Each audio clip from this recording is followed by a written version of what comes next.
Hey, what's up everyone? Tim here from Everyday Tactical Vids. Today I want to talk to you about 10 survival knives. Now the angle I want to take on these knives is that I think these are unsung heroes. You know, in the world of survival knives, you've got your SE6, your SE5, a BK9, a BK2, maybe the Tops Tom Brown Tracker. Those are well-known and proven survival knives that a lot of people know about. But when we look at these knives today, in my opinion, a lot of people aren't talking about them. Sometimes they're hard to locate, and I want to give you a couple cautions about some of these knives as well. First up here we have the IMHO from 3 Dog Knife.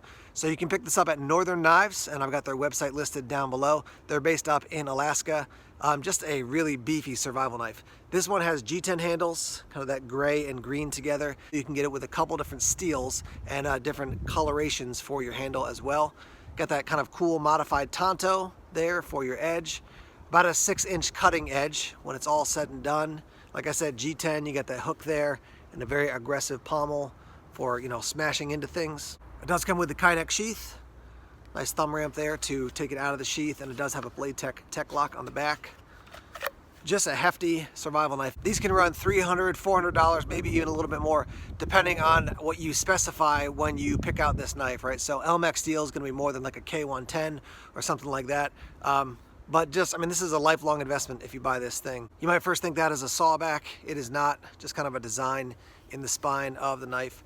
But this is the knife size, and they have basically a chopper size, which is called the Severance. But yeah, just a cool looking knife. My buddy Micah over at Black Bear Custom Kydex, and you'll see some of his work in a little bit. He did a sheath system for one of these knives. They're just really slick looking. So that's the first knife. A little bit, you know, unknown as far as 3 Dog Knife, I would say, in the lower 48 states. But what they're doing up there at Northern Knives with 3 Dog Knife, I mean, they're making knives that are gonna work out in the wild. Next up here we have the 154 BK. This is the Benchmade Jungle Clip Point. 14.29 inches from end to end, 9.69 inches for your blade, and it is 0.2 inches thick. Your handle length, 4.6 inches. You can probably see that is a rubberized coating there. This was out, like I said, a while ago, and then they were just hard to find, but you still can locate them around the internet. One of the first things I did when I purchased this was I did some basic testing, and then I carved a spoon with it. So despite the fact that it's a pretty big blade, you can do some of that more detail work. The weight for this is 10.9 ounces. That clip point I just think adds a little bit of flavor to it. Nothing, you know, not a ton of functionality, I wouldn't say, but just cool looking overall. It feels very manageable in hand, and that rubberized grip really gives you solid control when you're using it. Now it does come with a leather sheath, but I had this custom made by my friend Michael over at Black Bear Custom Kydex. So we've got a sharpener, we've got a little Altoids tin, we've got a Surefire flashlight there. On the back you can see we've got a fire steel, and this is set up to be a cross draw. So with the blade tech lock, I'm gonna put it over on my left side and then draw it out like so. So yeah, I really dig this thing. Again, not a ton of people when it comes to like fixed blades and survival knives look to Benchmade, but I've got this one and I got another one I want to share with you as well. But again, the Benchmade 154 BK Jungle Clip Point. A lot of people like the Mora Garberg for a survival knife, and you can see I've definitely used this one. I like this one a lot too. But less expensive, similar in overall size and functionality, is the Kansbol, K-A-N-S-B-O-L from Mora. So 8.9 inches from end to end, 4.3 for your blade length, and it is just a really functional knife. You have 12C27 Swedish stainless steel. That's a lot to say. This thing has held up in the use that I put it through over the years. Back to the weight again, 4.7 ounces for this knife. Now your blade thickness for this one is 0.1 inches. A lot of people hear that and they say, okay, now I can't use it as aggressively as the Garberg. I would say the Garberg just feels and is beefier, the thickness, the weight overall. But I've used this thing aggressively in a lot of different ways, and it's worked well. My experience with a knife this big is that it's gonna perform a lot of tasks that you need it to do out there in the woods. So you can see it's nice and thin up there, so you can do some of that. Maybe you're dressing something out in the woods, or maybe you're, for me, I do a lot of fishing, and so, you know, gutting a fish and cleaning that out. But that handle is super comfortable. It's a TPE handle, which is different than what the Garberg is made of. This one just feels, it's not as comfortable. It feels strong and solid, but this one feels just as strong and solid, but it's more comfortable on your hand. So for 34 bucks, when I was digging around on the internet, I think the Kansbol is a great multi-use knife that can function as a survival knife. Now it is not a full tang knife, so the tang is going to end part way down the handle, But as long as you're not just going completely nuts with this thing, I think it's gonna hold up, and Mora makes an awesome product. Quick look at the sheath here. You got a loop on the back. If you want to take the loop off, basically just pull this little ring off. See if I can do that. Yeah, there you go. Now you've got the sheath by itself, drain hole in the bottom. And if you do want to run it in, just run it down and then click it in. And now that's set up in the sheath there for you. Real quick interlude to mention to you here, I've reviewed a lot of these knives, so check out the description section so you can head over to the reviews I've done on these knives so you can learn more about them in depth. All right, the next one I want to share with you is the Tops Silent Hero, and you may be familiar with the Silent Hero and say, yeah, it's been out for a while. True, but more recently, they have thickened up the handle scales. So your original one, and then compared to the new one, this one has thicker handle scales. So I was just on the Tops podcast, and I was talking to them about different knives, and I mentioned to Leo, I mean, I've met him before, I've shaken his hand, and like, he's a big dude, he's got big hands, so I thought, how is he able to hold a knife like this comfortably and have it work well for him? And so he said, yeah, I did find the handle a little bit too thin, and so they've thickened up the handle. And so the Silent Hero is a great knife. It's been out for a while, like I said, but now that they've thickened up the handle, for me, functionally, it's just gonna be a better knife overall. So again, like your profile, your overall build, the exact same thing, just a thicker handle now. Now speaking of that, this is so new that I don't have the update on what the actual handle thickness is for the new knife, but when I get that information, I will post that and share that with you guys. So 11.25 inches from end to end, 6.38 for your blade length. It does have that Black River wash on the older one I have, and this one as well, and it's 0.19 inches thick. You do have that lanyard hole there, and then one on the end, so you can run a lanyard basically over your knuckles like that. Nice wide blade, so that's gonna offer you functionality in a different way. You got the little bit of jimping there. Put your thumb up there. You can also put your thumb on the jimping there on the top to bear down on it. You have the choil, so you can choke up. Does come with a leather sheath. And yeah, I mean, I think this is a solid knife overall. It was, and it still is. $10.95, by the way, for your steel. But now that it's a little bit thicker as far as the handle, that's a bigger win for me. Next up here, we have the Gerber Strong Arm. And not only is the knife a solid knife, but the sheath system is really slick as well. 4.8 inches for your blade length, 9.8 from end to end. Also want to mention that your steel for the Strong Arm is 420 high carbon steel. It has this nice rubber overmold for the handle, which is super comfortable in hand. You can get it with or without serrations. You can get it in the Coyote Tan and black or all black as well. I mean, obviously you can see I really use this thing a ton. The sheath system is really slick. So it's not Kydex, it's a very durable plastic. But as you can see, that's what it looks like locked in. You can run your belt through there. It's also got this clip on the back so that you can set it up scout style. You can run it on a piece of like webbing on your vest if you want to do that. So here's the clip, and then you got these three little sections you're going to run it through. You can also see you got a slot here and a slot here to attach webbing. You got these holes. I mean, just a lot of different ways you can tie this thing down. The other thing that's cool is that because of the way the sheath is built, you can put it in this way with the cutting edge that facing to my left, or this way, and either way it's going to lock in, and then you got another retention strap right here on the top to basically make sure that it stays under control. Price point for this at the time of this video is right around like 65 to 68 bucks, give or take. So very reasonable for this knife, and this has been a big hit for Gerber over the last handful of years. All right, this right here I think is one of the most underrated of all survival knives that's under 100 bucks. It may be, I think, the best knife that's under 100 bucks when it comes to survival knives, the Ontario Knife Company Rat 7. So 12.25 inches from end to end, 7, it's called the Rat 7 because it has a 7-inch blade, little jimping on the top there, chunky, blocky handles, micarta, you do have a lanyard hole there. This thing I just think is awesome. You got the SE5, you got the SE6, but they don't have a 7. This, I think, just fits into a spot that more people, I think, would like a 7-inch blade. I think a 6-inch blade is great, but a 7-inch blade is even better for me. You get to 8 or 9 inches, it starts to get a little bit unwieldy, but this, I think, is a fantastic survival knife. $10.95 for your steel. I've used this thing a lot over the years, and it just has held up and functioned really well for me. As you can see, it is a drop point blade there. Let me show you the sheath system here real quick. Ballistic nylon, which is not my favorite, but there is a plastic liner there, and it does have a lot of functionality. 2 snaps to keep it in place. Run your belt loop through there. You've got a huge piece of webbing there to snap it to gear. You've got some cordage included. You got a big pocket on the front to store some survival gear. So I love this knife. I think this is an awesome, awesome knife. Again, this is the Ontario Knife Company Rat 7. Next up here we have the C12 from KC Knives. KC Knives is based out of Canada. I had a very similar knife to this not long ago, and then my contact to KC Knives basically said, hey, he's gonna get rid of that design because he doesn't like the handle as much. So this one is brand new to me. He's reshaped the handle a little bit, but based on the functionality of that last knife, this one is gonna be awesome as well. So this is in Z-Wear for your steel, which is a super, super durable steel.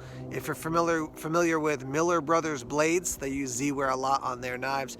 You do have that lanyard hole up on the top that a lot of people like. Nice choil, so you can choke up and also sharpen all the way to the end of the blade. Super smooth out handles, G10. You can see I've got red and black there, like I like for everyday tactical vids. Kind of an interesting handle design. There's a little bit more of kind of a hook on the far end there, but really solid to lock your hand in place. So when you're doing that aggressive work, you got excellent control on the knife. 0.19 for your thickness when it comes to your blade, and your blade length about 5 1/4. Here's a look at your Kydex sheath. Very solid looking sheath with a monstrous fire steel included there. Leather belt loop. Price point for this one, because it's going to be basically handmade from beginning to end, you're looking at about $315. And if you like this but you want a larger one, let me show you kind of the big brother to this one. So this is the C15, 9 1/4 for your blade length, and then about 5 inches for your handle. Again, I got those nice red liners. Got that lanyard so you can lock your hand in. Again, I really like that style lanyard. I'm kind of hit and miss on lanyards, but I do like the way this one is set up. Again, this thing is made in Z-Wear, super durable. You're looking at about $375, custom made from beginning to end for this one. It does have a nice custom Kydex sheath here, and it's got this cool mounting system. It's basically gonna rest on your chest like so, and then you can see there's a zipper there, right there, so you can store some gear inside. So yeah, some cool knives from KC Knives up in Canada. All right, so here's one that I want to give you a heads up about and say I really like the knife, but it's going to take a while for you to actually get the knife. So this is the Papa Bear from Scar Blades. $10.95 for your steel. I mean, it's just built to be used aggressively. I have beat on this thing. Nice chopper. You can also choke up to do some of the detail work. You do have some serrations on the back there. It is, just a big, hefty survival blade. Lanyard slot there in the back. If you want something that's a little bit smaller, that's the Papa Bear, and they also have the Bear. So a little bit more compact. Let me show you these side by side actually. I'll show you side by side like this first, and then like this. Yeah, very, very similar in their overall style, just the smaller version and the larger version. This one has definitely got the heft so you can chop with it.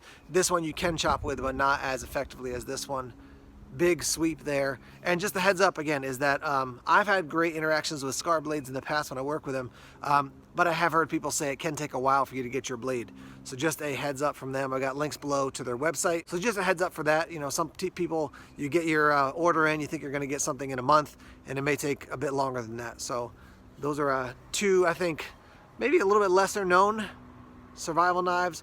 Scar Blades. I did some reviews of these guys. Aaron at Gideon's Tactical did some review of these guys in the past, and yeah, so I wanted to let you know about them. Scar Blades, Papa Bear, and Bear. All right, so a lot of people know the SE6 and love the SE6 as a survival knife.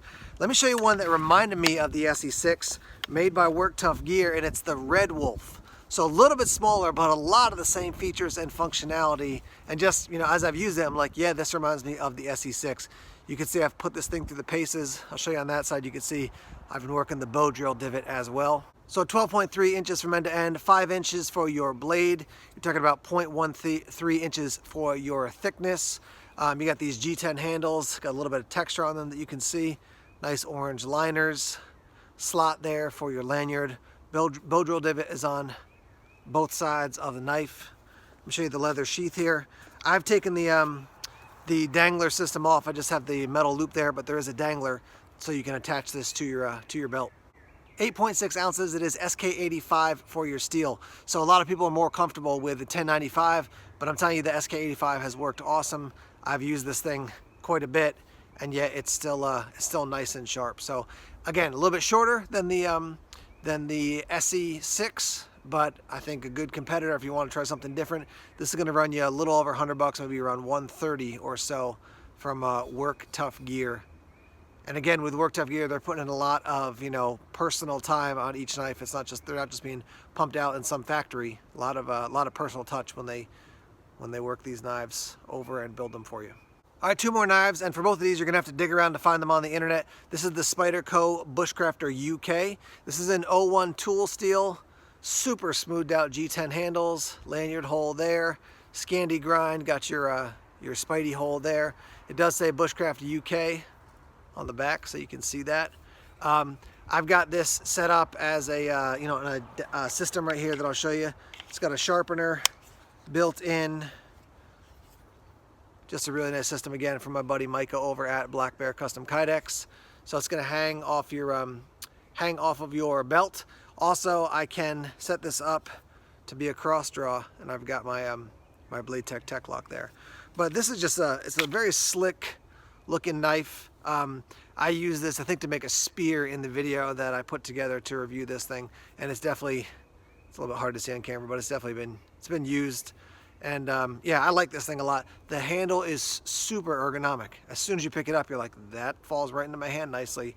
Not a ton of contours, a little bit of a swell there, but just a solid knife. It's gonna run you probably close to $350, so not super cheap, but a great knife, bushcraft knife, and definitely a survival knife as well. Full tang right there, you can see. 0.14 inches thick and 7.8 ounces for your weight. Again, this is the Spyderco Bushcrafter UK in 01 tool steel. Yeah, solid knife if you can find this out there on the internet. Last up here is the Benchmade Arvensis. This is also a little bit hard to find on the internet. They're not making this anymore. I don't know why. I think this is an awesome fixed blade. It's definitely more of a fighting looking knife than just your standard survival knife. It's in 154 cm. It's a Cybert design. This thing was awesome. I did a full review of this one for Optics Planet, and it worked great. It's got that pommel for smashing. It was an awesome knife. I honestly was like, why did they stop making this? Even the jungle clip point, I understood that way more than this one. Got that choil, so you can choke up here and do some cutting, and then also obviously sharpen the blade all the way to the end. It's got very simple blocky handles, similar to like their Bushcrafter or maybe to some Essie's or Ontario Knife Company. Not a ton of contour, but just really it fits into my hand nicely. Your Benchmade logo there. 11.72 inches from end to end, 6.44 inches for your blade length. The handles are black G10, as you can see there. Here's your sheath system. It's a polymer plastic, but pretty rugged. I'll show you on the back here. You got this, I forget what these are called, but these American Sportsman Products clip. It's not as slick as something like a Blade Tech lock, but definitely super functional. And yeah, you do have this leather strap that goes over that section to keep it under control. So Arvensis, hard to find, but an excellent knife. I've really liked this one when I've used it. All right, guys, so this was a fun video to put together to show you some knives that maybe some people aren't thinking about when it comes to survival knives. Let me hear from you now in the comment section. Leave a comment and tell me about a survival knife that you like, you use, you're familiar with, whatever, that people don't know about or they don't talk about enough. I'd love to hear your thoughts so I can kind of dig and do some research as well and learn from you guys. So share those thoughts and those comments in the comment section, and let's get that conversation started now. All right, guys, thanks as always for checking out the videos here on YouTube. Please subscribe to Everyday Tactical Vids if you haven't done so already. Like us on Facebook, follow us on Twitter, check us out on Instagram, Tumblr, and Vero as well. More videos coming soon. Take care.